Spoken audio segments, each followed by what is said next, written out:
तुम्ही काही नगरसेवकांना सोबत एका ठिकाणी ठेवलेलं आहे, खासदारांनी देखील वेगळ्या ठिकाणी ठेवलेलं आहे. काँग्रेसमध्ये नेमकं काय सुरू आहे? नाही, असं काही नाही आहे. व्यवस्थेसाठी ठेवलेले आहेत ते. आम्ही एकच आहोत. काँग्रेस पक्षाचे 27 नगरसेवक आहेत आणि 27ही एकत्र राहतील. व्यवस्थेसाठी आपण वेगळे जरी ठेवले असले तरी गटनेता एक होईल आणि काँग्रेसचा महापौर चंद्रपूर महानगरपालिकेमध्ये बसेल, यामध्ये कुठे दोमत नाही. आणि तेवढं संख्याबळ आमच्याकडे आहे.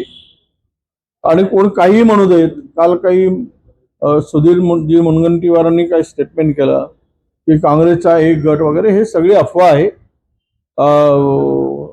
आणि ते मतदारामध्ये संभ्रम निर्माण करणारी गोष्ट आहे. त्यामुळे मला त्यामध्ये नगरसेवक पूर्णतः सुरक्षित आहेत. सर्व आमच्याकडेच आहेत. ते मग खासदारांच्याकडे असू दे की आमदारांच्याकडे असू दे, आम्ही काँग्रेसचे आहोत. आम्ही एकत्र येऊ, गटनेता तयार करताना एकत्र येऊ आणि सत्ता स्थापन करतानाही आम्ही एकत्रच राहणार आहोत. काँग्रेस म्हणून आम्हाला आमच्या महानगरपालिकेवर सत्ता प्रस्थापित करणं, यासाठी लागणारं संख्याबळ 3 अपक्ष जे काही आहेत आमच्याबरोबर आघाडीमध्ये होते, आम्ही ज्यावेळेस अलायन्स केलं होतं शेखापचे, ते सुद्धा आमच्या सोबत आहेत. आणि वर सत्ता स्थापन करण्यासाठी लागणारी जे काही संख्या लागते त्याची व्यवस्था झालेली आहे. वेगवेगळे राहत असल्यामुळे कुठंतरी शंका अनेकांनी उपस्थित केला. नाही, शंका उपस्थित कोणाला काय करायचं ते करू देत. आता तिकडे मुनगंटीवारांची माणसं वेगळे आहेत, जोरगेवारांची माणसं वेगळे आहेत. म्हणजे काय ते एकत्र येणार नाही असं होत नाही. कालच जोरगेवारांची माणसं एका नागपुरातल्या हॉटेलमध्ये आहेत, मुनगंटीवारांची माणसं दुसऱ्या हॉटेलमध्ये आहेत. आम्हाला माहिती आहे. त्यामुळे ह्यामध्ये काही हे नाही. ते एकत्र येतात, आम्ही एकत्र येतो. पंजाब चिन्हावर काँग्रेस पक्षाच्या भरोश्यावर निवडून, काँग्रेस पक्षाकडून ते निवडून आलेले आहे. आणि तिथे कुठेही त्यांना काही चुकीचा निर्णय घेण्यासाठी कुणालाही स्कोप नाही आहे. कुठल्या गटाचा गटनेता असेल तुमच्यासोबत जे नगरसेवक आहेत त्यांच्यापैकी होणार आहे का खासदार मॅडम सोबत आहे त्यांच्यापैकी? नाही, आमचं असं मत आहे की जो सिनियर आहे, जुना काँग्रेसी आहे, निष्ठावंत आहे, प्रामाणिक आहे पक्षाशी, त्याला गटनेता करावायचं असं आमची चर्चा आहे. त्याचं उत्तर मी दिलं आहे. भाजपचे नाही, उलट भाजपचेच नगरसेवक आमच्या संपर्कात आहे. त्यामुळे आमचे नगरसेवक त्यांच्या संपर्कात राहण्याचा प्रश्नच नाही दूरपर्यंत. हे काहीतरी हवेवर तीर मारण्याचा प्रकार आहे तो. लोटस ऑपरेशन राबवत अशी तुम्हाला भीती आहे का? तुम्ही नगरसेवक नाही, त्यांनी पण ठेवलाय. त्यांना मग पंजाब ऑपरेशन वापरला चाललंय असं होईल का? त्यांचे पण नगरसेवक बाहेर आहेत. शिंदे साहेबांचे नगरसेवक बाहेर आहेत. उद्या भाजपचे नगरसेवक बाहेर जातील. असं नाही की ठीक आहे एकत्र राहिले पाहिजेत. निवडणुकीच्या पिरियडमध्ये सगळेच एकत्र ठेवतात. शिंदे साहेबांचे सगळे नगरसेवक एकत्र वावरत आहेत, एकत्र दिसत आहेत, जेव्हा की चंद्रपूर मधलं चित्र वेगळं दिसत आहे आणि त्यामुळे एक वेगळा संदेश चालला. जाऊ दे ना, हा संदेश निवडणूक होईपर्यंतच राहील ना.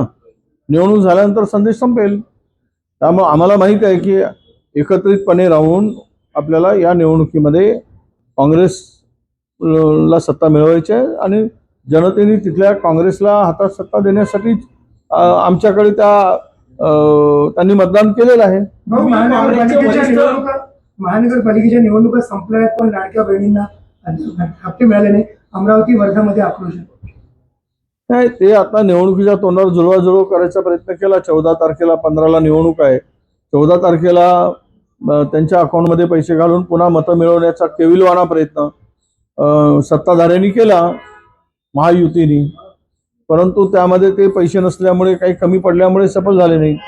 आता पुन्हा पुढच्या निवडणुकीची वाट पाहावी लागेल असं मला वाटतं. मुंबईमध्ये शिंदेचा स्ट्राईक रेट राहिला नाही अशी चर्चा भाजपच्या गोटात आहे. जास्त जागा घेऊन कमी जागांवर शिंदेचे नगरसेवक निवडून आले. एक गट दिल्लीमध्ये अशी तक्रार करणार आहे की भाजपनं जास्त जागा लढल्या असतात तर बहुमताचा आकडा भाजपनं स्वतः गाठला. या जर तरच्या गोष्टी आहेत. असंही म्हणतात की काँग्रेस मनसेने लढले असते तर 150 जागा आल्या असत्या. मग आता यामध्ये अशी चर्चा आहे की मनसेने अधिक जागा घेतल्यामुळे शिवसेनेला फटका बसला. हे निवडणुकीनंतरचे चर्चा आहे. जो जिता वो सिकंदर, जिसके पास मिळालं त्या परिस्थितीमध्ये चर्चा झाल्यानंतर जे काही मॅन्डेट मिळालं ते स्वीकारलं पाहिजे. संजय राऊत यांनी म्हटले की चंद्रपूरमध्ये उबाठाच्या नगरसेवकाशिवाय महापौर बसणार नाही. नाही, ते उभाटांची आपण युती नव्हती, पण उभाटा आणि आम्ही महाविकास आघाडीमध्ये एकत्र आहोत, म्हणून आम्हाला वाटतं की आपण एकत्र राहून सत्ता स्थापन करावी अशी आमची भूमिका आहे आणि त्यासाठी त्यांच्याशी चर्चा आमची सुरू आहे. त्यांनी पण उभाटाने पण महापौर पदाचा दावा केलेला आहे चंद्रपूरमध्ये. मागं त्यांनी दावा केलेला आहे, प्रश्नच नाही, त्यांनी दावा करण्याचा त्यांचा अधिकार आहे. कारण पण ते आता चर्चा करून आम्ही तो निर्णय घेऊ. हो, पालघर जिल्हा प्रशासनाने वाहतुकी संदर्भात एक अधिसूचना काढली आहे. त्यामध्ये गुजराती भाषेचा वापर जे आहे ते करण्यात आला आहे. गुजराती भाषेचा वापर करण्यात आला आहे अधिसूचनेमध्ये. महाराष्ट्राची अधिकृत भाषा मराठी असताना गुजराती भाषेचा वापर.